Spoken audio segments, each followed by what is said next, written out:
Hello दोस्तों, स्वागत है आपका हमारे YouTube channel mission lecturer UK 2025 पर। तो दोस्तों, आज हम बात करेंगे उत्तराखंड अधीनस्थ सेवा चयन आयोग द्वारा आयोजित एक परीक्षा प्रश्न पत्र पर।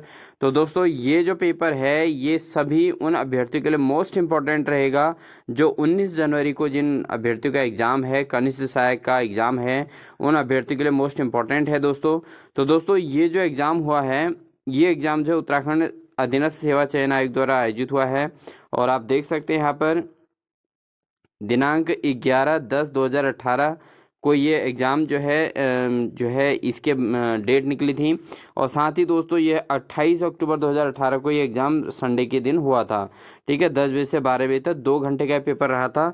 तो दोस्तों, इस पेपर को मैं इसलिए आपको इम्पोर्टेंट करा रहा हूँ क्योंकि अब आपके पास इस एग्ज़ाम के लिए केवल 19 दिन शेष बचे हैं। 19वें दिन आपका पेपर हो जाना है। ठीक है दोस्तों, तो 19 जनवरी को एग्ज़ाम होना है दोस्तों। और ये 28 अक्टूबर 2018 का पेपर है जो कनिष्ठ सहायक का ही पेपर है और 2 घंटे का पेपर हुआ है।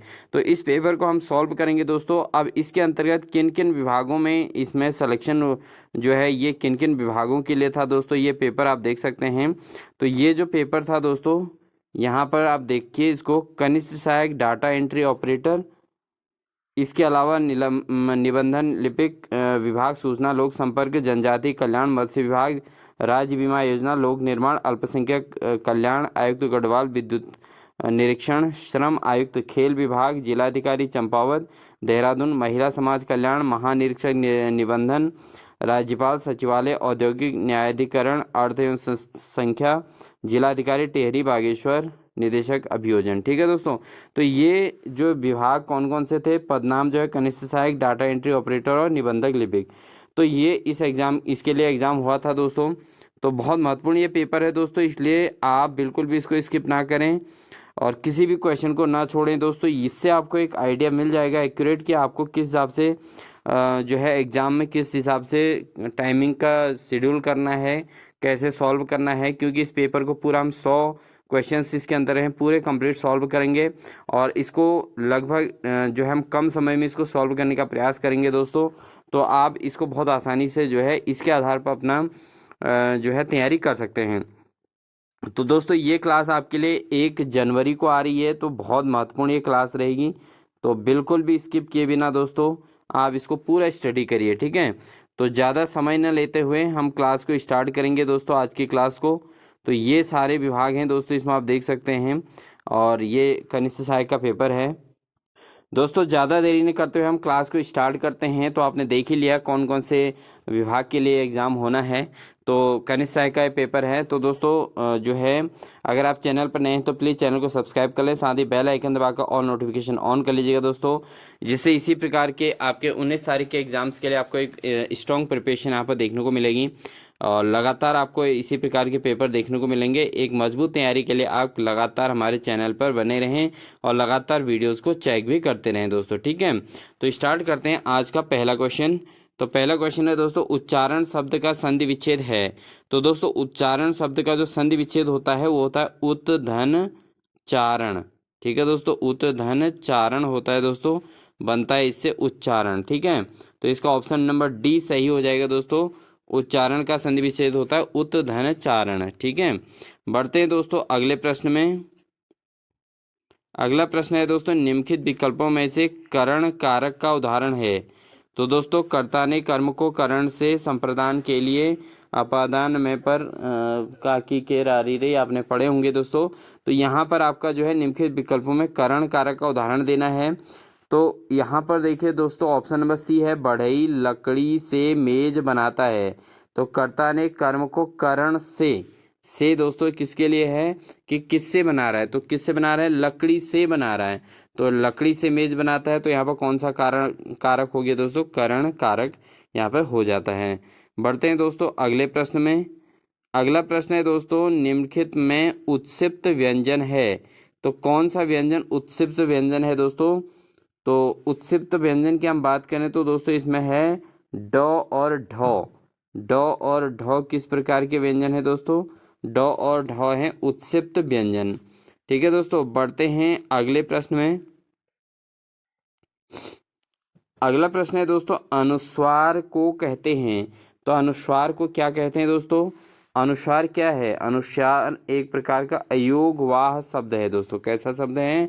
अयोगवाह शब्द है अनुस्वार। अनुस्वार को दूसरा अयोगवाह भी कहते हैं दोस्तों। बढ़ते हैं दोस्तों अगले प्रश्न में। अगला प्रश्न है दोस्तों, द्रौपदी का चीर होना। द्रौपदी का चीर होना मुहावरे का क्या अर्थ होता है?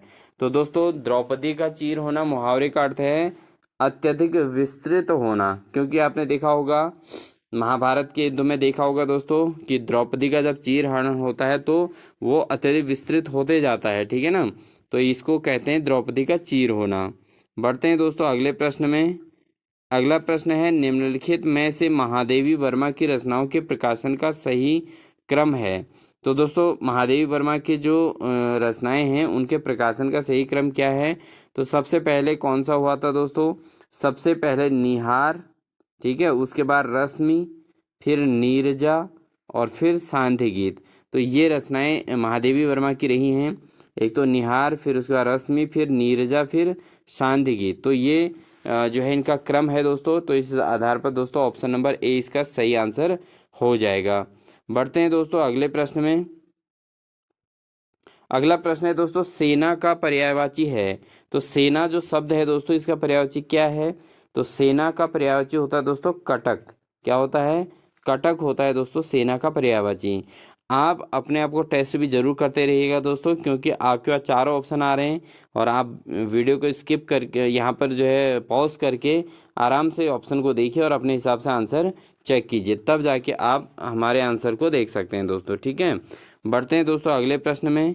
अगला प्रश्न है दोस्तों, माला फेरत जुग भया, गया न मन का फेर, कर का मन का डारी के, मन का फेर। तो दोस्तों इसमें कौन सा अलंकार है ये पूछा गया है।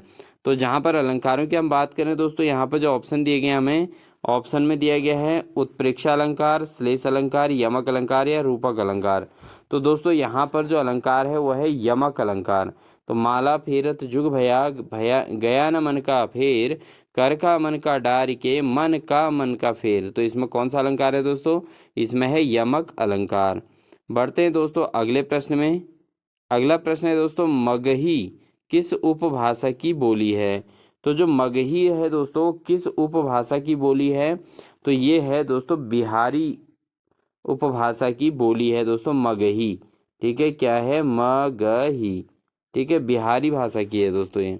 बढ़ते हैं दोस्तों अगले प्रश्न में। अगला प्रश्न है, वर्ण व का उच्चारण स्थान क्या है? तो जो वो वर्ण है दोस्तों इसका उच्चारण स्थान क्या है? तो वो जो वर्ण है दोस्तों इसका उच्चारण स्थान दंत और ओष्ठ है। क्या है? दंत ओष्ठ, ठीक है। तो वो का आप जब उच्चारण करते हैं तो वहीं पर आपको पता चलता है कि वो एक दंत ओष्ठ जो है वर्ण है, ठीक है दोस्तों। बढ़ते हैं दोस्तों अगले प्रश्न में। अगला प्रश्न है, निम्नलिखित में से शुद्ध वर्तनी युक्त शब्द है। तो यहाँ पर शुद्ध वर्तनी युक्त शब्द पूछा गया है तरुच्छाया, तरुछाया, तरुछाया, तरुछाया और तरुचछाया। तो दोस्तों अगर हम यहाँ पर बात करें तो यहाँ पर शुद्धता के हिसाब से ए ऑप्शन इसका सही है, तरुछाया। क्या बोलते हैं दोस्तों इसको? तरुछाया बोलते हैं।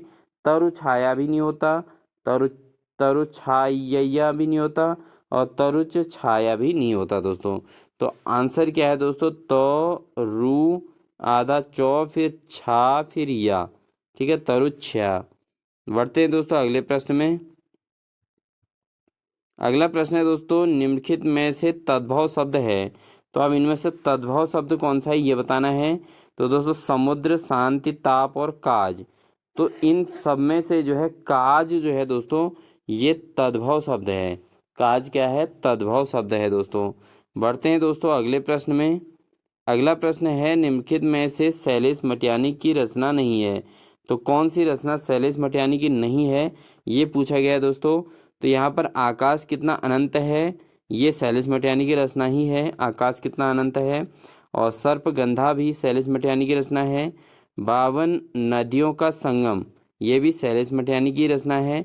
लेकिन जो ऑप्शन नंबर डी है, एक सड़क 57 गलियां, ये शैलेश मटियानी की रचना नहीं है दोस्तों, ठीक है दोस्तों। बढ़ते हैं अगले प्रश्न में। अगला प्रश्न है दोस्तों, अधोगति में उपसर्ग क्या है? तो अधोगति जो शब्द है दोस्तों, इसमें कौन सा उपसर्ग है? इसमें है दोस्तों अधः। ठीक है, क्या हो जाएगा? अधः धन गति, अतः अधः धन गति, तो बन जाएगा दोस्तों अधोगति। क्या बन जाएगा? अधोगति बन जाएगा दोस्तों। तो यहाँ पर अधः जो है, यहाँ पर अधोगति के आगे उपसर्ग है अधः। ठीक है दोस्तों, बढ़ते हैं दोस्तों अगले प्रश्न में। अगला प्रश्न है दोस्तों, आवाहन का विलोम शब्द है। तो दोस्तों जो आवाहन शब्द है, इसका विलोम शब्द क्या है? तो आवाहन शब्द का विलोम शब्द है दोस्तों विसर्जन। ठीक है दोस्तों, आवाहन का विलोम शब्द क्या है? विसर्जन है दोस्तों। बढ़ते हैं अगले प्रश्न में। अगला प्रश्न है, बुराइयों से सदैव दूर रहिए। इस वाक्य में रेखांकित शब्द में संज्ञा कौन सी है? तो दोस्तों बुराइयों से सदैव दूर रहिए, इस वाक्य में रेखांकन शब्द में कौन सी संज्ञा है? तो बुराइयों जो शब्द है दोस्तों, इसमें किस प्रकार की संज्ञा है? इसके अंतर्गत है दोस्तों जातिवाचक संज्ञा। किस प्रकार की संज्ञा है? जातिवाचक संज्ञा है दोस्तों बुराइयां, क्योंकि बुराइयां एक जाति को रिप्रेजेंट करती हैं, गलत बिहेव को रिप्रेजेंट करती हैं, तो इसलिए जातिवाचक संज्ञा है दोस्तों इसमें। ठीक है, बढ़ते हैं दोस्तों अगले प्रश्न में। अगला प्रश्न है, हमें बड़ों का आदर हम बड़ों का आदर करते हैं, इस वाक्य को प्रकार है। तो दोस्तों हम बड़ों का आदर करते हैं, इस वाक्य में क्या प्रकार है? तो इस वाक्य का जो प्रकार है दोस्तों, वह है निश्चयार्थक। क्या है? निश्चयार्थक जो है प्रकार का ये वाक्य है दोस्तों। बढ़ते हैं दोस्तों अगले प्रश्न में। अगला प्रश्न है दोस्तों, कारतूस किस भाषा का शब्द है? तो जो कारतूस शब्द है दोस्तों, किस भाषा का शब्द है? तो कारतूस दोस्तों ये फ्रांसीसी भाषा का शब्द है। कौन सी भाषा का? फ्रांसीसी भाषा का शब्द है दोस्तों कारतूस। ठीक है, बढ़ते हैं दोस्तों अगले प्रश्न में, क्वेश्चन नंबर 19 में। क्वेश्चन नंबर 19 है, निम्नलिखित में से कौन सा शब्द सदैव एक वचन प्रयुक्त होता है? तो कौन सा शब्द ऐसा है जो एक वचन के रूप में प्रयुक्त होता है दोस्तों? वह है जनता। जनता जो है दोस्तों, काफ़ी ज़्यादा भीड़ होती है, लेकिन ये शब्द जो है ऐसा है कि ये एक वचन के रूप में ही प्रयुक्त होता है। बढ़ते हैं दोस्तों अगले प्रश्न में। अगला प्रश्न है दोस्तों, असूर्यपश्या शब्द का अर्थ है। तो असूर्यपश्या शब्द का क्या अर्थ है दोस्तों? असूर्यपश्या शब्द का जो अर्थ है दोस्तों, वह है, तो इसका अर्थ है दोस्तों जिसे सूर्य भी ना देखे। ठीक है, असूर्यपश्या का अर्थ है कि जिसे सूर्य भी ना देख सके। ठीक है दोस्तों आपको क्लास अच्छी लग रही हो तो प्लीज़ वीडियो को लाइक जरूर कर दीजिएगा, साथ ही अपने दोस्तों को शेयर कर दीजिएगा। जिन अभ्यर्थियों का कनिष्ठ सहायक का पेपर है उनको इसे जरूर शेयर कर दीजिएगा दोस्तों। साथ ही दोस्तों ये पेपर जो है आपका जो है उत्तराखंड पीसीएस वैयक्तिक सहायक, कनिष्ठ सहायक से संबंधित जो भी एग्जाम है दोस्तों, प्रवक्ता स्क्रीनिंग से संबंधित जो भी एग्जाम है उत्तराखंड के अंतर्गत, उन सभी एग्जाम्स के लिए ये पेपर बहुत ही महत्वपूर्ण होने वाला है। लेकिन खास तौर पे जो है कनिष्ठ सहायक के अभ्यर्थियों के लिए बहुत ज़्यादा महत्वपूर्ण है दोस्तों, इसलिए इसको बिल्कुल भी स्किप आप ना कीजिएगा। बढ़ते हैं दोस्तों अगले प्रश्न में। अगला प्रश्न है, शीतकाल में श्री बद्रीनाथ की मूर्ति सांकेतिक रूप से किस स्थान पर स्थानांतरित होती है? तो दोस्तों ये पूछा गया है कि बद्रीनाथ की मूर्ति जो है सांकेतिक रूप से कहाँ स्थानांतरित की जाती है शीतकाल के दिनों में? तो दोस्तों ये की जाती है नरसिंह मंदिर जोशीमठ में। कहाँ दोस्तों? नरसिंह मंदिर जोशीमठ में जो है शीतकाल में श्री बद्रीनाथ की मूर्ति सांकेतिक रूप से स्थानांतरित कर दी जाती है। बढ़ते हैं दोस्तों अगले प्रश्न में। अगला प्रश्न है, जौनसार का हनोल मंदिर किस वास्तुकला में बनाया गया है? तो जौनसार का हनोल मंदिर किस वास्तुकला में बनाया गया है दोस्तों? ये बनाया गया दोस्तों हूण वास्तुशैली में। कौन सी वास्तुशैली में? हूण वास्तुशैली में ये बनाया गया है दोस्तों। बढ़ते हैं दोस्तों अगले प्रश्न में। अगला प्रश्न है, गांव ए के उत्तर में गांव बी है, गांव बी के पूर्व में गांव सी है, गांव ए के बाईं ओर गांव डी है, गांव डी की किस दिशा में गांव सी है?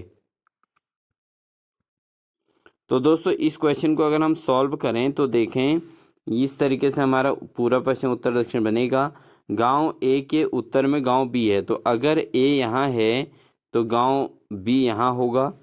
गांव बी के पूर्व में गांव सी है। अब ये जो गांव बी है इस गांव के पूर्व में क्या है दोस्तों, गांव सी है। ठीक है, उसके बाद गांव ए के बाईं ओर गांव डी है। अब ए के बाईं ओर ही गांव क्या होगा, ये डी होगा दोस्तों। ठीक है, इधर डी होगा। गांव डी की किस दिशा में गांव सी है, तो गांव सी किस दिशा में है दोस्तों, यहाँ पर आ गया आपका पूर्व, यहाँ पर आ गया पश्चिम, ऊपर हो गया उत्तर, नीचे हो गया दक्षिण। अब ये पूछ रहा है कि गांव डी के किस दिशा में सी है, तो यहाँ हमारा गांव डी था और डी से इस दिशा में जो है सी है। ठीक है दोस्तों, आपको समझ में आ रहा होगा कि इसमें सी किधर को है, इधर को है। तो अब इधर को कौन सा एरिया आ रहा है, ये उत्तर आ गया और ये पूर्व आ गया दोस्तों। ठीक है, पूर्व और उत्तर का बीच जो है सी आ रहा है दोस्तों। तो इसका आंसर क्या बनेगा दोस्तों, कॉमन सी बात है, इसका जो आंसर हो जाएगा दोस्तों वो हो जाएगा बी। कौन सा आंसर होगा, इसका बी आंसर सही हो जाएगा, उत्तर पूर्व। ठीक है दोस्तों, बढ़ते हैं अगले प्रश्न में जाएगा। ठीक है दोस्तों, बढ़ते हैं दोस्तों अगले प्रश्न में। अगला प्रश्न है दोस्तों, मेमोयर ऑफ देहरादून पुस्तक के लेखक कौन हैं। तो मेमोयर ऑफ देहरादून पुस्तक के लेखक कौन है दोस्तों, वह हैं G.R.C. विलियम्स। G.R.C. विलियम्स जो हैं मेमोयर ऑफ देहरादून नामक पुस्तक के लेखक हैं दोस्तों। बढ़ते हैं अगले प्रश्न में। अगला प्रश्न है दोस्तों, एक फल विक्रेता के पास कुछ सेब हैं, वह 40% सेब बेचने के पश्चात उसके पास 420 सेब हैं, उसके पास शुरू में कितने सेब थे। तो दोस्तों अगर यहाँ पर इस क्वेश्चन को हम देखें तो इस ऐसे क्वेश्चन को सॉल्व करने के लिए दोस्तों आपको ऑप्शन पर जाना चाहिए। ठीक है, तो 40% सेब बेचने के बाद भी उसके बाद 420 सेब बचते हैं। तो अगर हम देखें सबसे पहले सबसे बड़ी संख्या से स्टार्ट करते हैं दोस्तों। सबसे बड़ी संख्या इसमें 700। अगर हम इसमें 700 का 40% निकाल दें दोस्तों, तो 700 का 40% अगर हम निकालेंगे तो क्या बनेगा दोस्तों, तो वो हो जाएगा आपका 700 गुणा 40%, यानी कि 40/100। ठीक है दोस्तों, तो अगर इसको हम सॉल्व करें तो क्या बनेगा, तो 0 से 0 कटेगा, दूसरे 0 से दूसरा 0 कट जाएगा। अब इसको सॉल्व कर लेते हैं, 7 से इसको गुणा कर देते हैं दोस्तों। तो 7 शून्य शून्य 7 चौको 28। ठीक है, 280। ठीक है दोस्तों, तो 40% कम होने पर 280 कम हो जा रहा है दोस्तों। ठीक है, अब इसमें कितने बचे, 420। ठीक है दोस्तों, अब देखते हैं 280। ठीक है, अगर हम 700 में से 280 कम करते हैं दोस्तों तो बचता है कितना है, 0, 2 और 7 में यहाँ 5 6 हो गया, 6 में से 2 गया तो 4, तो 420 बच रहा है दोस्तों। तो इसका मतलब इसका ऑप्शन नंबर 700 बिल्कुल सही आंसर है दोस्तों, क्योंकि इसमें जो है 700 ही सेब होंगे। ठीक है, तो 700 सेब होंगे, 40% बेचने के पश्चात 420 जो है शेष बच रहे हैं। तो ऑप्शन नंबर डी इसका सही आंसर हो जाएगा दोस्तों। ठीक है, तो इसका ऑप्शन नंबर कौन सा होगा, डी इसका सही आंसर होगा। बढ़ते हैं दोस्तों अगले प्रश्न में। अगला प्रश्न है दोस्तों, वीर चंद्र सिंह गढ़वाली पर्यटन स्वरोजगार योजना की घोषणा की गई थी। तो वीर चंद्र सिंह गढ़वाली जो पर्यटन स्वरोजगार योजना है उसकी घोषणा कब की गई थी दोस्तों, तो 1 जून 2001, 1 जून 2002, 1 सितंबर 2002 या 1 अक्टूबर 2002। तो वीर चंद्र सिंह गढ़वाली स्वरोजगार योजना की जो घोषणा की गई थी वो की गई थी 1 जून 2002 में की गई थी दोस्तों। बढ़ते हैं दोस्तों अगले प्रश्न में। अगला प्रश्न है, बजट 2018-19 ईस्वी में किसकी खेती को हरित स्वर्ण कहा गया है। तो दोस्तों कौन सी चीज़ की खेती को हरित स्वर्ण कहा गया है दोस्तों, ये 2018-19 के में उस बजट में तो वो कहा गया है दोस्तों बांस की खेती को। किसकी खेती को, बांस की खेती को दोस्तों हरित स्वर्ण कहा जाता है। ठीक है दोस्तों, बढ़ते हैं अगले प्रश्न में। अगला प्रश्न है, गंगोत्री का नाम गंगा माता मंदिर किस बनवाया। तो गंगोत्री का जो गंगा माता मंदिर है वो किसने बनवाया था। तो दोस्तों सुदर्शन शाह, कीर्ति शाह, अमर सिंह थापा या प्रताप शाह। तो गंगोत्री का जो गंगोत्री माता मंदिर है दोस्तों वो बनवाया था अमर सिंह थापा ने। किसने बनवाया था, अमर सिंह थापा ने जो है गंगोत्री का गंगा माता मंदिर बनवाया था दोस्तों। बढ़ते हैं दोस्तों अगले प्रश्न में। निम्न वक्तव्य में किस आंदोलन का वर्णन किया गया है। इस वक्तव्य को पढ़ेंगे दोस्तों। उन्होंने वह काम किया जो तिलक भी नहीं कर सके थे, उन्होंने राष्ट्रीय आंदोलन को क्रांतिकारी आंदोलन के रूप में परिवर्तित कर दिया था। ये कोपलैंड है दोस्तों। तो दोस्तों ये किसके आंदोलन की बात हो रही है कि उन्होंने वह काम किया जो तिलक भी नहीं कर सके थे। उन्होंने राष्ट्रीय आंदोलन को क्रांतिकारी आंदोलन के रूप में परिवर्तित किया था। तो दोस्तों इसका कौन सा ऑप्शन सही होगा? तो इसको आपने देख लिया होगा, होम रूल आंदोलन, असहयोग आंदोलन, सविनय अवज्ञा आंदोलन या भारत छोड़ो आंदोलन। तो दोस्तों वो था असहयोग आंदोलन। ठीक है दोस्तों, असहयोग आंदोलन जिसने राष्ट्रीय आंदोलन को क्रांतिकारी आंदोलन के रूप में परिवर्तित कर दिया था दोस्तों। ठीक है, बढ़ते हैं दोस्तों अगले प्रश्न में। अगला प्रश्न है दोस्तों, उत्तराखंड हिल स्टेशन काउंसिल की स्थापना किस वर्ष हुई थी? तो उत्तराखंड हिल स्टेशन जो काउंसिल था दोस्तों, इसकी स्थापना किस वर्ष हुई थी? तो दोस्तों जो इस स्टेशन स्टेट काउंसिल की स्थापना हुई थी वो हुई थी 24-25 जून, यानी कि 24-25 जून। ठीक है दोस्तों, कौन से सन में? 1967 में हुई थी दोस्तों। 1967 में जो है उत्तराखंड हिल स्टेट काउंसिल की स्थापना हुई थी दोस्तों। और ये उत्तराखंड हिल स्टेट काउंसिल जो है इसकी स्थापना उत्तर प्रदेश से अलग राज्य के लिए हुआ था दोस्तों। तो ये हुआ था, तो 24-25 जून 1967 को ये हुआ था दोस्तों। ठीक है, बढ़ते हैं दोस्तों अगले प्रश्न में। अगला प्रश्न है, निम्न में से भू आबंध पतन कौन सा है? तो भू आबंध पतन कौन सा है दोस्तों? वह है विशाखापट्टनम। विशाखापट्टनम दोस्तों भू आबंध पतन के रूप में जाना जाता है दोस्तों। बढ़ते हैं दोस्तों अगले प्रश्न में। अगला प्रश्न है, बम्बई में सोशल सर्विस लीग की स्थापना की थी। तो बम्बई में सोशल सर्विस लीग की स्थापना किसके द्वारा की गई थी दोस्तों? ये की गई दोस्तों NM जोशी के द्वारा। बम्बई में सोशल सर्विस लीग की स्थापना NM जोशी के द्वारा की गई थी। बढ़ते हैं दोस्तों अगले प्रश्न में। अगला प्रश्न है, अरुण जखमोला किस खेल से संबंधित हैं? तो अरुण जखमोला जो हैं दोस्तों, ये किस खेल से संबंधित हैं? ये हैं दोस्तों वॉलीबॉल से। किसके प्लेयर हैं ये हैं दोस्तों वॉलीबॉल के प्लेयर हैं अरुण जखमोला। ठीक है दोस्तों, बिल्कुल आप नोट कर लीजिएगा। बढ़ते हैं दोस्तों अगले प्रश्न में। अगला प्रश्न है, 10 नवंबर 1981 को मंगलवार था, तो 11 नवंबर 1581 को कौन सा दिन था? तो दोस्तों अगर 10 नवंबर 1981 को मंगलवार था दोस्तों, तो 1581 को यानी कि उसमें 11 नवंबर की बात पूछी गई है। तो दोस्तों अगर 10 नवंबर को मंगलवार था तो 11 नवंबर को कौन सा वार होगा? तो ऑब्वियसली ये वार जो है दोस्तों कौन सा होगा? ये होगा बुधवार। कौन सा वार होगा? बुधवार होगा दोस्तों। ऑप्शन नंबर डी इसका सही हो जाएगा। ठीक है दोस्तों, बढ़ते हैं अगले प्रश्न में। अगला प्रश्न है दोस्तों, रात अब भी मौजूद है किसके द्वारा लिखी गई थी? तो रात अब भी मौजूद है, ये किसकी रचना है दोस्तों? यह है दोस्तों लीलाधर जगुड़ी की। किसकी रचना है दोस्तों? लीलाधर जगुड़ी की रचना है कि रात अब भी मौजूद है। बढ़ते हैं दोस्तों अगले प्रश्न में। अगला प्रश्न है, मानव विकास सूचकांक HDI किसने विकसित किया था? तो मानव विकास सूचकांक किसके द्वारा विकसित किया गया था दोस्तों? ये किया गया था दोस्तों UNDP के द्वारा। किसके द्वारा? UNDP के द्वारा यहाँ पर मानव विकास सूचकांक जो है विकसित किया गया था। तो ऑप्शन नंबर कौन सा सही हो जाएगा दोस्तों? इसका ऑप्शन नंबर डी इसका सही आंसर हो जाएगा दोस्तों। बढ़ते हैं दोस्तों अगले प्रश्न में। अगला प्रश्न है, भारत में राष्ट्रीय मानवाधिकार आयोग की स्थापना किस वर्ष हुई थी?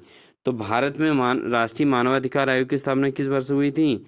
तो दोस्तों 1993 में 1993 ईस्वी में दोस्तों भारत के अंतर्गत राष्ट्रीय मानवाधिकार आयोग की स्थापना की गई थी।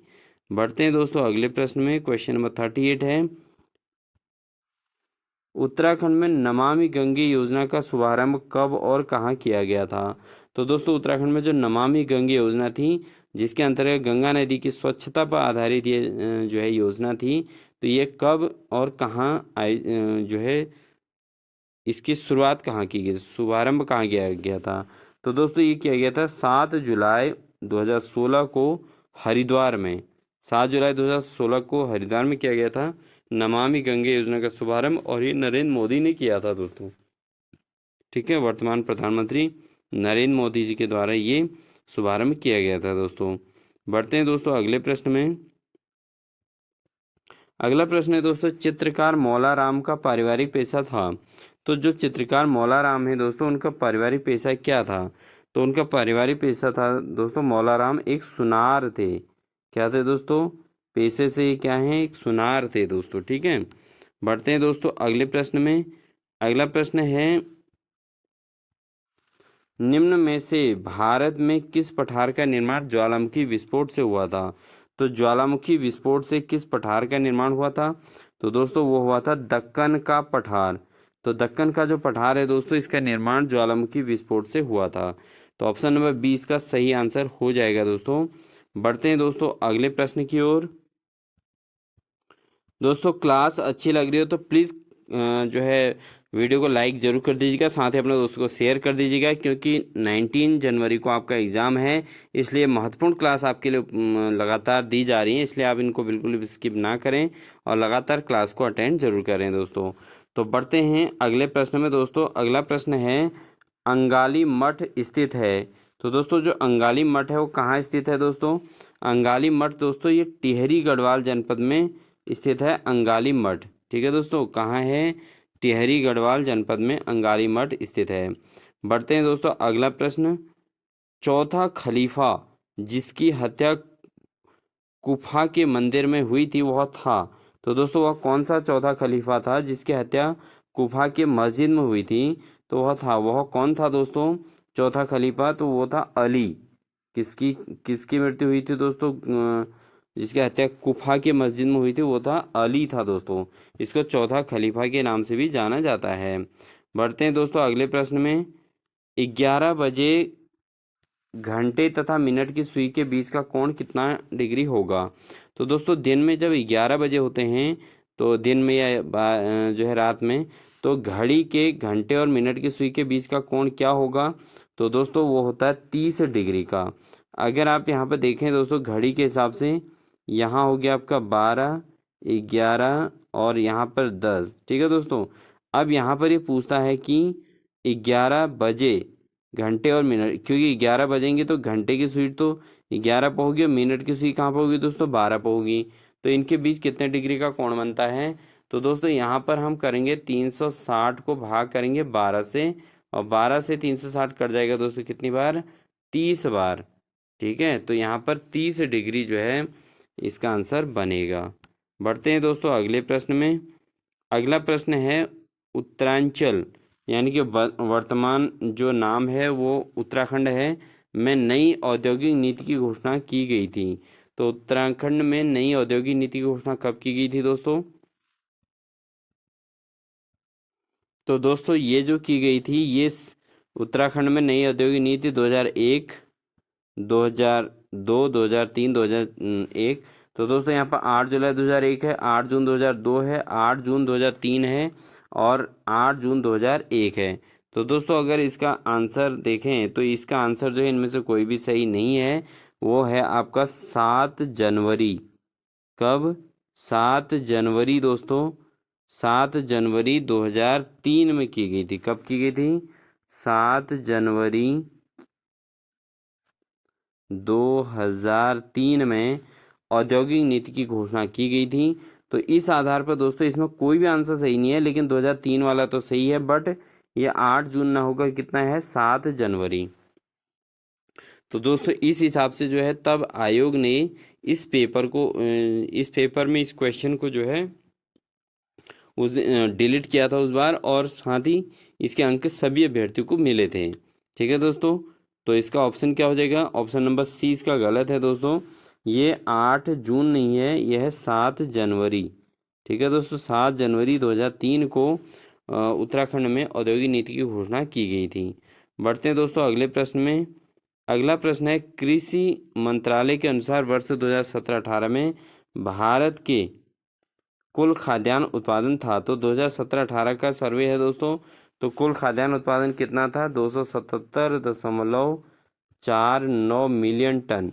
तो दोस्तों ये आप नए सर्वे के आधार पर इसको स्टडी करके जाएंगे कि कृषि मंत्रालय के अनुसार 2023-24 में के अनुसार 2023-24 में भारत के कुल खाद्यान्न उत्पादन कितना था।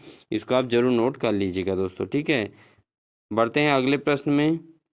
अगला प्रश्न है दोस्तों, उजली या अनेरी होली का संबंध है। तो उजली या अनेरी होली का क्या किससे संबंध है दोस्तों? यह है दोस्तों थारू जनजाति से। तो थारू जनजाति में उजली और अनेरी होली खेली जाती है दोस्तों। बढ़ते हैं अगले प्रश्न में। अगला प्रश्न है दोस्तों, किसने कहा नीति निर्देशक सिद्धांत उद्देश्य और आकांक्षाओं की घोषणा मात्र हैं। तो किसने कहा था कि नीति निर्देशक सिद्धांत जो है उद्देश्य और आकांक्षाओं की घोषणा मात्र हैं? तो ये कहा था दोस्तों के.सी. वियर ने। किसने कहा था? के.सी. वियर ने ये कहा था दोस्तों, ठीक है। के.सी. वियर ने कहा था कि नीति निर्देशक सिद्धांत उद्देश्य और आकांक्षाओं की घोषणा मात्र हैं। बढ़ते हैं दोस्तों अगले प्रश्न में। अगला प्रश्न है दोस्तों, लोकताल झील किस राज्य में स्थित है? तो दोस्तों लोकताल झील किस राज्य में स्थित है? केरल, मणिपुर, उत्तराखंड या राजस्थान? तो लोकताल झील जो है दोस्तों वह है मणिपुर में। कहाँ है?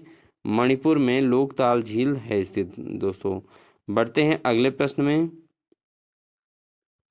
अगला प्रश्न है दोस्तों, नेपाल और ईस्ट इंडिया कंपनी के बीच युद्ध कब हुआ था? तो नेपाल यानी कि गोरखों और ईस्ट इंडिया कंपनी के बीच युद्ध कब हुआ था दोस्तों? ये हुआ था आपका 1814 में। कब हुआ था? 1814 में नेपाल और ईस्ट इंडिया के बीच, ईस्ट इंडिया कंपनी के बीच जो है यहाँ पर युद्ध हुआ था दोस्तों, ठीक है। बढ़ते हैं दोस्तों अगले प्रश्न में। अगला प्रश्न है, मेसोपोटामिया के हथियार बने थे। अब जो मेसोपोटामिया है दोस्तों उसके हथियार किससे बने थे? तो मेसोपोटामिया के जो हथियार थे दोस्तों कांसे से बने थे। किससे? कांसे से बने थे दोस्तों मेसोपोटामिया के हथियार। बढ़ते हैं दोस्तों अगले प्रश्न में। अगला प्रश्न है, वैदिक कालीन उत्तराखंड में किस जन का शासन था? तो वैदिक काल के समय जो उत्तराखंड में किस जन का शासन था? पुरु, पांचाल, त्रित्सु या अज? तो दोस्तों वैदिक कालीन उत्तराखंड में जो है ये जो था ये त्रित्सु। किसका? त्रित्सु, ठीक है दोस्तों। त्रित्सु जो है इनका जो है शासन था। बढ़ते हैं दोस्तों अगले प्रश्न में। अगला प्रश्न है, अंतरिक्ष यान जूनो का संबंध किस ग्रह से है? तो अंतरिक्ष यान जो जूनो है इसका संबंध किस ग्रह से है दोस्तों? यह है दोस्तों बृहस्पति से। किस ग्रह से है अंतरिक्ष यान जूनो का संबंध? यह है बृहस्पति ग्रह से है दोस्तों। बढ़ते हैं दोस्तों अगले प्रश्न में। अगला प्रश्न है, झाली माली देवता की पूजा पद्धति की पांडुलिपि का पता लगाया। तो झाली माली देवी की पूजा पद्धति की पांडुलिपि का पता किसने लगाया? तो दोस्तों ये लगाया था डॉक्टर यशवंत सिंह कठौच ने। किसने लगाया था? ये डॉक्टर यशवंत सिंह कठौच ने झाली माली देवी की पूजा पद्धति की पांडुलिपि का पता लगाया था। बढ़ते हैं दोस्तों क्वेश्चन नंबर 54 पे। हमेल क्या है? तो दोस्तों हमेल क्या है? हमेल सिक्कों की बने गले में पहनने वाली एक माला है, ठीक है दोस्तों। सिक्कों की बनी होती है ये और एक गले में पहनी जाती है, इसको हमेल कहते हैं। तो आप उत्तराखंड के जो पहनावे की बात है दोस्तों उनको भी आप जरूर स्टडी कर लीजिएगा। तो हमेल जो है सिक्कों की बनी गले में पहनने वाली माला है। बढ़ते हैं दोस्तों अगले प्रश्न में। अगला प्रश्न है, कटेहर के हिंदू राजा खड़क सिंह का महताओं के देश कुमाऊं में भागने का उल्लेख किस ग्रंथ में आया है? तो दोस्तों जो कटेहर के हिंदू राजा खड़क सिंह हैं उनके महताओं के देश कुमाऊं में भागने का उल्लेख किस ग्रंथ में है? तो दोस्तों ये है आपका तारीख ए मुबारक शाही। किस में है?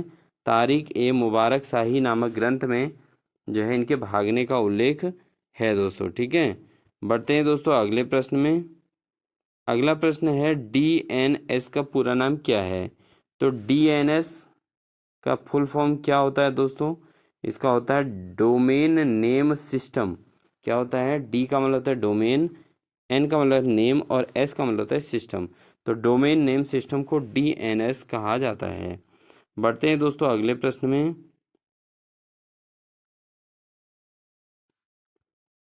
अगला प्रश्न है दोस्तों, पंडित गोविंद बल्लभ पंत का जन्म हुआ था। तो पंडित गोविंद वल्लभ पंत जो थे ये अल्मोड़ा के निवासी थे दोस्तों। इनका जन्म कब हुआ था? तो इनका जन्म है दोस्तों 1887 में इनका जन्म हुआ था। 1887 को इनका जन्म हुआ था दोस्तों, पंडित गोविंद वल्लभ पंत का। बढ़ते हैं दोस्तों अगले प्रश्न में।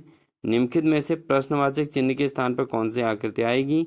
तो पहले हम प्रश्न इसको देखते हैं दोस्तों, क्वेश्चन को अच्छे से। तो यहाँ पर समझें इसको। तो दोस्तों EN लिखा गया है और इसका जो है अनुपात इससे दिया गया है, ठीक है। अब जो FM है इसका अनुपात किससे बनेगा दोस्तों? इसका जो रेशियो बनेगा किसके साथ बन सकता है? वो बन सकता है दोस्तों इस आकृति के साथ। देख लीजिए, क्योंकि F इस तरीके से है तो इसका अपोजिट क्या बन जाएगा? इस तरीके से ये बन जाएगा। और M इसके नीचे, क्योंकि यहाँ पर भी आप देख सकते हैं E का जो है इसी प्रकार से चिन्हांकन किया गया है। बढ़ते हैं दोस्तों अगले प्रश्न में। अगला प्रश्न है दोस्तों, टिहरी के परमार वंश के 55वें राजा का क्या नाम था? तो दोस्तों टिहरी में जो परमार वंश था उसका 55वें राजा का क्या नाम था? वह है दोस्तों सुदर्शन शाह। ठीक है दोस्तों, सुदर्शन शाह जो है टिहरी परमार वंश के 55वें राजा थे दोस्तों। बढ़ते हैं दोस्तों अगले प्रश्न में। अगला प्रश्न है ब्रेक इवेन बिंदु है। तो ब्रेक इवेन बिंदु क्या है दोस्तों? यह है दोस्तों वह स्थिति जब फर्म को न लाभ हो न ही हानि हो। तो जब फर्म को न तो लाभ होता है न ही हानि होती है, तो इसको कहते हैं ब्रेक इवेन बिंदु कहते हैं दोस्तों। क्या कहता है? ब्रेक इवेन बिंदु। बढ़ते हैं दोस्तों अगले प्रश्न में।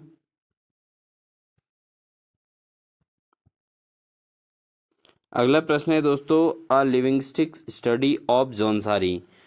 ए लिविंगस्टिक स्टडी ऑफ जौनसारी प्रसिद्ध रचना किस जो है किसके द्वारा ये रचना की गई है, किसके द्वारा लिखा गया है? ठीक है दोस्तों, ये किसकी रचना है? तो दोस्तों ये है उमादत्त शर्मा सतीश की। उमादत्त शर्मा सतीश की रचना है दोस्तों a linguistic study of Jaunsari. ठीक है दोस्तों। बढ़ते हैं दोस्तों अगले प्रश्न में। अगला प्रश्न है गांधी जी का दांडी मार्च साबरमती से किस तिथि को प्रारंभ हुआ और किस तिथि को दांडी पहुंचा था? तो दोस्तों जो महात्मा गांधी ने दांडी यात्रा की थी तो वो कब साबरमती पहुंचा था? तो दोस्तों पहुंचा था आपका 12 मार्च 1930 से तो प्रारंभ हुआ था, और 5 अप्रैल 1930 को जो है ये साबरमती जो है किस तिथि को प्रारंभ हुआ, किस तिथि को दांडी पहुंचा था? तो साबरमती से तो प्रारंभ हुआ था 12 मार्च 1930 को, और दांडी पहुंचा था दोस्तों 5 अप्रैल 1930 को। बढ़ते हैं दोस्तों अगले प्रश्न में। अगला प्रश्न है दोस्तों, कुमाऊं पर गोरखा आक्रमण के समय नेपाल नरेश थे। तो जब कुमाऊं पर गोरखों ने आक्रमण किया था उस समय नेपाल नरेश कौन थे दोस्तों? तो कुमाऊं पर आप आक्रमण के समय नेपाल नरेश कौन थे? तो वो थे दोस्तों उस समय रण बहादुर शाह। कौन था? रण बहादुर शाह जो है कुमाऊं पर गोरखा आक्रमण के समय नेपाल नरेश रण बहादुर शाह था दोस्तों। ठीक है। बढ़ते हैं अगले प्रश्न में। अगला प्रश्न है दोस्तों, भारत का सबसे लंबा राष्ट्रीय राजमार्ग कौन सा है? तो भारत का सबसे लंबा राष्ट्रीय राजमार्ग कौन सा है दोस्तों? वह है आपका NH7। कौन सा वाला दोस्तों? NH7 जो है भारत का सबसे लंबा राष्ट्रीय राजमार्ग है दोस्तों। बढ़ते हैं अगले प्रश्न में दोस्तों। अगला प्रश्न है ह्वेनसांग द्वारा अपनी पथ यात्रा पथ में वर्णित गोविषाण का वर्तमान नाम क्या है? तो ह्वेनसांग द्वारा अपनी यात्रा पथ में वर्णित जो गोविषाण है इसका वर्तमान नाम क्या है दोस्तों? तो गोविषाण का जो वर्तमान नाम है दोस्तों वह है काशीपुर। ठीक है, काशीपुर को गोविषाण के नाम से भी जाना जाता है, और ये ह्वेनसांग ने अपने यात्रा पथ में वर्णन किया था दोस्तों। बढ़ते हैं दोस्तों अगले प्रश्न में। अगला प्रश्न है दोस्तों, सनद के द्वारा भूमि देना प्रारंभ किया गया। तो दोस्तों सनद के द्वारा भूमि देना प्रारंभ कब किया गया था? ये दोस्तों किया गया था हर्षवर्धन के द्वारा जो है भूमि देना प्रारंभ किया गया था सनद को। ठीक है दोस्तों। बढ़ते हैं अगले प्रश्न में। अगले प्रश्न है दोस्तों, बालेश्वर मंदिर और बावड़ी उत्तराखंड के कुमाऊं क्षेत्र में कहाँ स्थित हैं? तो दोस्तों ये बालेश्वर मंदिर और बावड़ी उत्तराखंड के कुमाऊं क्षेत्र में कहाँ स्थित हैं? ये हैं दोस्तों चंपावत में। तो चंपावत में ही दोस्तों बालेश्वर मंदिर भी है और वहाँ बावड़ी भी मंदिर भी है। ठीक है दोस्तों। बढ़ते हैं दोस्तों अगले प्रश्न में। अगला प्रश्न है दोस्तों, ब्लू ब्लू हार्ट अभियान के संबंधित है। तो ब्लू हार्ट अभियान किससे संबंधित है दोस्तों? तो ब्लू हार्ट जो अभियान है दोस्तों वह मानव तस्करी के विरुद्ध जागरूकता से, किससे संबंधित है ब्लू हार्ट अभियान? यह मानव तस्करी के विरुद्ध जागरूकता से संबंधित है दोस्तों। बढ़ते हैं दोस्तों अगले प्रश्न में। अगला प्रश्न है कीर्ति ग्लेशियर स्थित है। तो कीर्ति ग्लेशियर कहाँ स्थित है दोस्तों? कीर्ति ग्लेशियर दोस्तों है आपका जनपद उत्तरकाशी में। कहाँ है कीर्ति ग्लेशियर? यह उत्तरकाशी जनपद में है दोस्तों कीर्ति ग्लेशियर। बढ़ते हैं दोस्तों अगले प्रश्न में।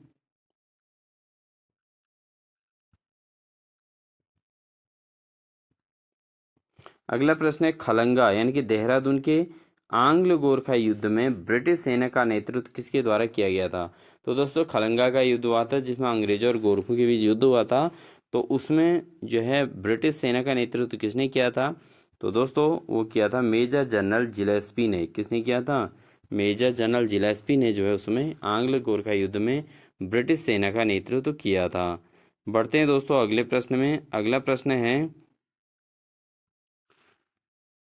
स्टेप फॉन्ट को बढ़ाने हेतु शॉर्टकट की है। तो एक स्टेप फॉन्ट को बढ़ाने के लिए जो शॉर्टकट की होती है वो कौन सी है दोस्तों? वो होती है दोस्तों कंट्रोल, ठीक है, CTRL plus bracket inside bracket, ठीक है दोस्तों। तो कंट्रोल प्लस इनसाइड ब्रैकेट है दोस्तों, इसको कहते हैं स्टेप फॉन्ट को बढ़ाने हेतु शॉर्टकट की। बढ़ते हैं दोस्तों अगले प्रश्न में। अगला प्रश्न है दोस्तों जेलेंग पर्वत शिखर स्थित है। तो जो जेलेंग पर्वत शिखर कहाँ स्थित है दोस्तों? तो जेलेंग पर्वत शिखर दोस्तों उत्तरकाशी में स्थित है। कहाँ है? उत्तरकाशी में जेलेंग पर्वत है दोस्तों। बढ़ते हैं अगले प्रश्न में। अगला प्रश्न है दोस्तों यदि LT का कूट लेखन 240 है तो MD का कूट लेखन क्या होगा?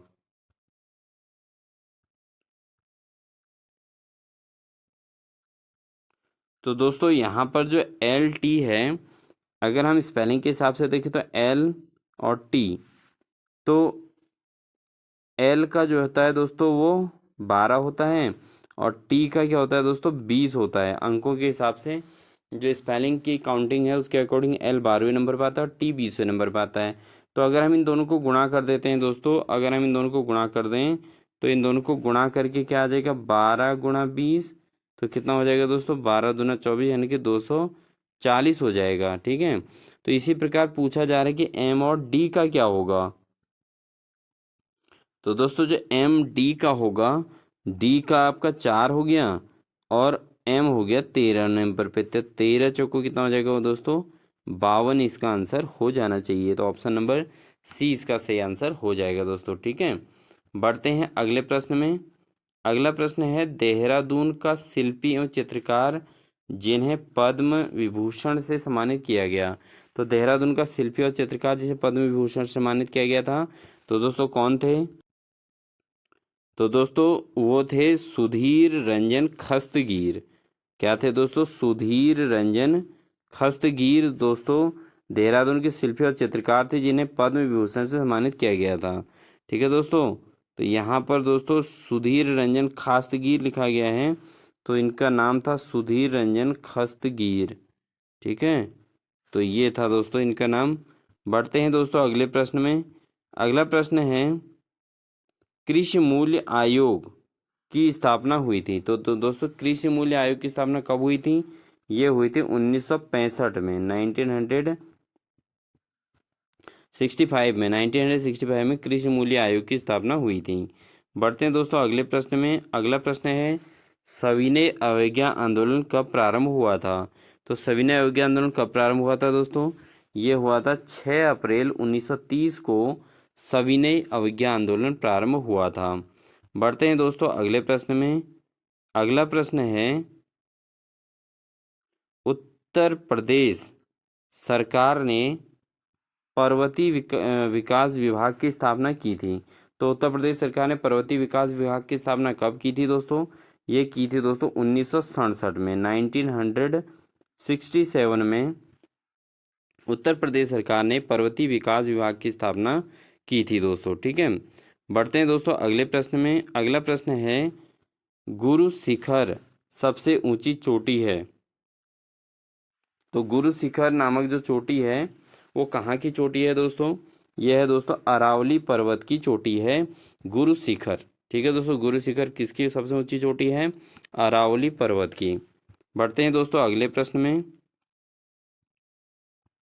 अगला प्रश्न है दोस्तों, गौरा देवी को वृक्ष मित्र पुरस्कार कब प्राप्त हुआ था? तो गौरा देवी को वृक्ष मित्र पुरस्कार कब प्राप्त हुआ था दोस्तों? ये हुआ था 1986 में, 1986 में दोस्तों गौरा देवी को वृक्ष मित्र पुरस्कार से सम्मानित किया गया था। बढ़ते हैं दोस्तों अगले प्रश्न में। अगला प्रश्न है, आइन ए अकबरी में भूमि को बांटा गया। तो आइन ए अकबरी में भूमि को कितने भागों में बांटा गया दोस्तों? तो आइन ए अकबरी में भूमि को 4 भागों में बांटा गया था दोस्तों। कितने भागों में? 4 भागों में बांटा गया था भूमि को आइन ए अकबरी के अंदर। कितने भाग थे? 4 भाग। ठीक है दोस्तों, जरूर आपको याद हो गया होगा। बढ़ते हैं दोस्तों अगले प्रश्न में। दोस्तों अगर वीडियो अच्छी लगी हो तो फिर लाइक ज़रूर करना और मेरे दोस्तों को शेयर भी ज़रूर कर दीजिएगा दोस्तों। ठीक है, क्योंकि आपका 19 जनवरी को एग्ज़ाम है कनिष्ठ सहायक का, तो इसलिए इसके लिए बहुत ज़्यादा इंपॉर्टेंट है, क्योंकि ये पेपर भी कनिष्ठ सहायक का है। तो और टाइम मैनेजमेंट को आपने सीखना है। इसके अंतर्गत ऑप्शन भी पढ़ने हैं और आपने उसको जो है ऑप्शन अपने मन से चेक भी करना है दोस्तों। इसलिए जो है आपको ये पेपर में थोड़ा थोड़ा फास्ट कराया जा रहा है। ठीक है, बढ़ते हैं दोस्तों अगले प्रश्न में। कत्यूरी प्रशासन में तहसील स्तर की प्रशासनिक इकाई को क्या कहा जाता था? तो दोस्तों जब कत्यूरी शासन था तो उसमें तहसील स्तर की जो प्रशासनिक इकाई थी उसको क्या कहा जाता था दोस्तों? उसको कहा जाता था कर्मांत। क्या कहा जाता था दोस्तों? कर्मांत कहा जाता था कत्यूरी प्रशासन में तहसील स्तर की प्रशासनिक इकाई को। बढ़ते हैं दोस्तों अगले प्रश्न में। अगला प्रश्न है दोस्तों, मिराई तोबा है। तो मिराई तोबा क्या है दोस्तों? मिराई तोबा क्या है दोस्तों? यह है टोक्यो ओलंपिक 2020 हेतु शुभंकर था दोस्तों। मिराई तोबा क्या था दोस्तों? मिराई तोबा क्या है? टोक्यो ओलंपिक 2020 जब हुआ था तो उसके लिए शुभंकर ये था मिराई तोबा दोस्तों। बढ़ते हैं दोस्तों अगले प्रश्न में। अगला प्रश्न है, उत्तराखंड यानी कि उत्तराखंड जल संस्थान की स्थापना कब हुई थी? तो उत्तराखंड के अंदर जल संस्थान की स्थापना हुई थी दोस्तों वर्ष 2002 में। कब हुई थी? 2002 में हुई थी दोस्तों। आप अपने क्वेश्चनों को टेस्ट दोस्तों यहाँ पर इसको पॉज करके कर सकते हैं। बढ़ते हैं दोस्तों अगले प्रश्न में। क्वेश्चन नंबर 84 है दोस्तों, टो टोमकैट। टोमकैट क्या है? तो टोमकैट क्या है दोस्तों? टोमकैट एक वेब सर्वर का नाम है। क्या है दोस्तों? टोमकैट। ठीक है, टोमकैट क्या है दोस्तों? एक वेब सर्वर है दोस्तों। ठीक है, बढ़ते हैं दोस्तों अगले प्रश्न में। अगला प्रश्न है, गोरखा शासन के समय शुभ अवसरों व शादी के समय लिया जाने वाले कर का क्या नाम है? तो दोस्तों जब गोरखा शासन में शुभ अवसरों पर जो कर लिया जाता था उसे क्या कहते थे दोस्तों? उस कर को कहा जाता था दोस्तों टीका भेंट। क्या नाम से जाना जाता था? टीका भेंट इसको कहा जाता था दोस्तों। ठीक है, टीका भेंट के नाम से जो कर शादी ब्याह में जो कर लिया जाता था उसको टीका भेंट कहते थे। बढ़ते हैं दोस्तों अगले प्रश्न में। अगला प्रश्न रीजनिंग से संबंधित है दोस्तों, ध्यान से समझेंगे। यहाँ आप देख रहे हैं 9*3 है और यहाँ 6273, 8*2 है, 6164 और 10*5 है। तो यहाँ पर क्या आएगा?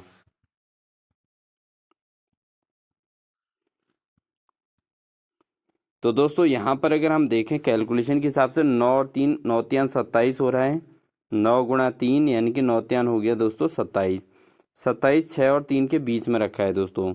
ठीक है, उसके बाद आप देख सकते हैं दूसरे नंबर पे 8*2 है। तो 8 2 जा हो गया दोस्तों 16। तो 16 को 6 और 4 के बीच में रखा है 16। ऐसे ही दोस्तों इनको देखें तो 10 × 5 करेंगे तो 10 5 जा कितना हो जाएगा दोस्तों? 50 हो जाएगा। अब इस 50 को कहाँ रखेंगे दोस्तों? 5 और 2 के बीच में 50। तो ऑप्शन नंबर कौन सा सही हो जाएगा? ऑप्शन नंबर सी इसका सही हो जाएगा दोस्तों। ठीक है ना, ऑप्शन नंबर सी इसका सही आंसर हो जाएगा दोस्तों।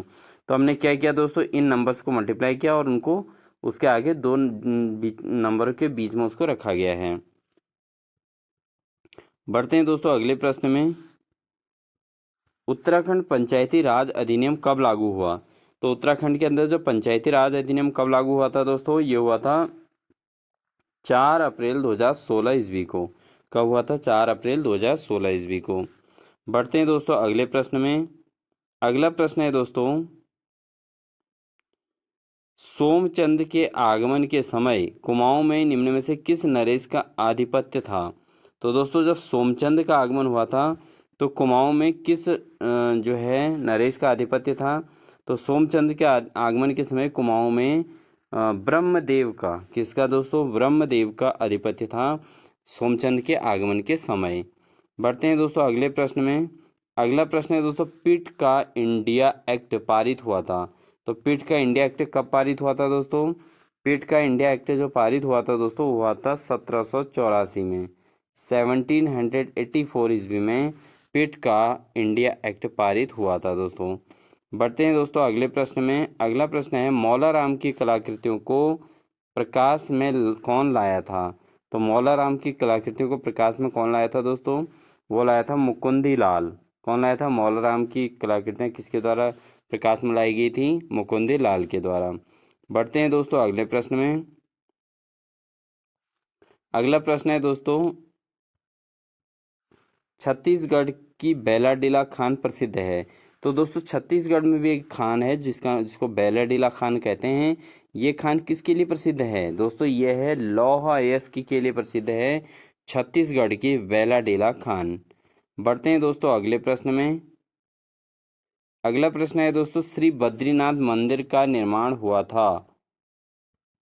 तो दोस्तों बद्रीनाथ मंदिर का निर्माण जो है पवार शैली में हुआ था। ठीक है दोस्तों, किस शैली में? बद्रीनाथ मंदिर का निर्माण पवार शैली में किया गया था दोस्तों। बढ़ते हैं दोस्तों अगले प्रश्न में। अगला प्रश्न है, निम्नलिखित आव्यूह में x के स्थान पर कौन सी संख्या होगी? तो दोस्तों यहाँ पर एक मैट्रिक्स दी गई है, इसमें x के स्थान पर क्या आएगा? तो दोस्तों ऐसे क्वेश्चनों को हम बहुत तरीके से सॉल्व कर सकते हैं। जैसे अगर हम यहाँ पर देखें तो इन संख्याओं का योग दोस्तों 3 धन 7 धन 0, तो कितना हो जाएगा दोस्तों? 7 और 3 10। 10 में से दोस्तों 3 यहाँ दे दिया और 7 यहाँ रख दिया। ठीक है, तो ये हो सकता है। दूसरा देखो यहाँ पे, दूसरा जो दिया गया है दोस्तों यहाँ पे वो दिया गया है आपका 224 दिया है मिडिल में। तो 224 को अगर हम जोड़ें तो 2 2 4, 2 धन 4, कितना हो रहा है दोस्तों? 8 हो रहा है। अब 8 में से 6 यहाँ हो गया, 2 यहाँ हो गया। ठीक है नहीं? ऐसे ही यहाँ देखो संख्या डिक्रीज हो रही है दोस्तों और यहाँ इंक्रीज हो रही है, ये चीज़ भी ध्यान देना। सॉरी, यहाँ भी डिक्रीज हो रही है और यहाँ भी।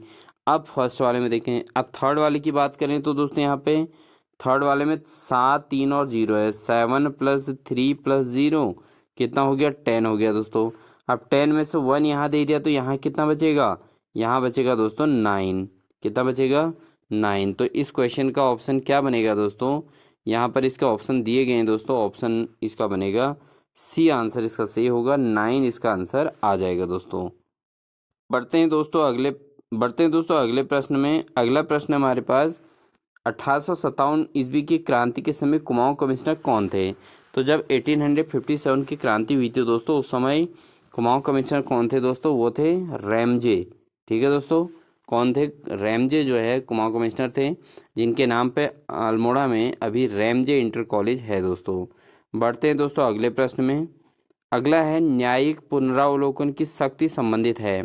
तो जो न्यायिक पुनरावलोकन की जो शक्ति है वो किससे संबंधित है दोस्तों? वह संविधान के विरुद्ध होने पर संसद के कानून को असंवैधानिक घोषित करने से। ठीक है दोस्तों, बढ़ते हैं अगले प्रश्न में। अगला प्रश्न है, उत्तराखंड की भोटिया जनजाति किस मानव प्रजाति से संबंधित है? तो उत्तराखंड की जो भोटिया प्रजाति है दोस्तों, भोटिया जनजाति, वो किस मानव प्रजाति से संबंधित है? वह है दोस्तों मंगोलायड से। किसके? मंगोल प्रजाति से ये संबंधित है दोस्तों, क्योंकि इनकी जो कद काठी होती है दोस्तों वो जो है कद नाटा होता है और नाक कुछ चपटी होती है। ठीक है, कद छोटा होता है इनका और नाक खुद चपटी होती है, जो दोस्तों मंगोल की तरह लगते हैं। ठीक है दोस्तों, बढ़ते हैं अगले प्रश्न में। अगला प्रश्न है, एक भारत श्रेष्ठ भारत एक भारत श्रेष्ठ भारत अभियान कब शुरू हुआ था? तो एक भारत श्रेष्ठ भारत अभियान दोस्तों अक्टूबर 2015 में शुरुआत हुई थी। कब हुई थी? अक्टूबर 2015 में। बढ़ते हैं दोस्तों अगले प्रश्न में। अगला प्रश्न है दोस्तों, भारतीय सैन्य अकादमी IMA की स्थापना हुई थी। तो IMA कहाँ है दोस्तों? ये देहरादून में है। और इसकी स्थापना कब हुई थी? 1 अक्टूबर 1932 में, 1932 में जो है दोस्तों भारतीय सैन्य अकेडमी की स्थापना हुई थी। बढ़ते हैं दोस्तों अगले प्रश्न में। अगला और अंतिम क्वेश्चन है दोस्तों हमारे आज की क्लास का। तो यहाँ पर दोस्तों क्वेश्चन है कि निम्न में से अंकों का कौन सा युग्म समुच्चय इस समुच्चय 48, 24 और 12 के जैसा है? तो दोस्तों अगर हम यहाँ पर कैलकुलेशन से समझें तो यहाँ पर 12 दूना 24 और 24 दूना 48 ये हो सकता है इसका। 12 दूना 24 और फिर 24 दूना कितना हो रहा है दोस्तों? 48 हो रहा है। ठीक है, ये समझ सकते हैं आप, उल्टे में है। या 48 का हाफ 24, 24 का हाफ 12। तो ऐसे इसमें कौन सा हो सकता है दोस्तों? तो इसका जो सही आंसर हो जाएगा दोस्तों हो जाएगा ऑप्शन नंबर ए, क्योंकि 40 का आधा 20 हो जाएगा और 20 का आधा 10 हो जाएगा। तो ऑप्शन नंबर ए इसका बिल्कुल सही आंसर हो जाएगा। तो दोस्तों ये थी हमारी आज की क्लास, जिसके अंतर्गत हमने एक महत्वपूर्ण प्रीवियस ईयर कनिष्ठ सहायक का पेपर लिया है दोस्तों। और ये उन्हीं अभ्यर्थियों के लिए मोस्ट इम्पॉर्टेंट है दोस्तों जिनका 19 जनवरी को एग्ज़ाम है। आपके एग्ज़ाम के लिए ये एफर्ट किया गया है दोस्तों। ज़रूर आप इसको फुल वॉच कीजिएगा और एक बार, दो बार, तीन बार ज़रूर देखिएगा, क्योंकि इससे आपका ये कंटिन्यू जो है आपके माइंड में मेमोराइज हो जाएगा और आपको एग्ज़ाम में 100 क्वेश्चन अटेंड करने की एक एनर्जी मिलेगी। तो ज़रूर आप इसको आप कंफर्म करके इसको तैयार कीजिएगा दोस्तों। क्योंकि दोस्तों ये क्लास हम पहले भी करा चुके हैं, तो इसलिए आप उसको एक हिसाब से इसको रिवीजन समझ लीजिएगा। ठीक है दोस्तों, और साथ ही दोस्तों अपने दोस्तों को शेयर कर दीजिएगा जिन्हीं भी अभ्यर्थियों का एग्ज़ाम है। ठीक है, और ये अन्य प्रकार के एग्जाम्स के लिए भी इम्पोर्टेंट है दोस्तों, केवल कनिष्ठ सहायक के लिए ही नहीं, लेकिन कनिष्ठ सहायक का लेटेस्ट एग्जाम होना है इसलिए उनके लिए बहुत ज़्यादा इंपॉर्टेंट है। और साथ ही दोस्तों अगर चैनल पर नए हैं तो प्लीज़ चैनल को सब्सक्राइब कर लें, साथ ही बेल आइकन दबाकर ऑल नोटिफिकेशन ऑन कर लीजिएगा, जिससे आपको लगातार इस प्रकार की क्लासेस देखने को मिलेंगी और जो है इससे आपको एक मजबूत प्रिपरेशन मिलेगी दोस्तों। वीडियो अच्छी लगी तो लाइक भी ज़रूर कर दीजिएगा, दोस्तों को शेयर भी ज़रूर कीजिएगा दोस्तों। और इन्हीं सभी बातों के साथ दोस्तों आप सभी को जो है हैप्पी न्यू ईयर 2025। तो आप अपनी तैयारी को मजबूत बनाइएगा। आपके पास केवल 18 दिन का समय है दोस्तों।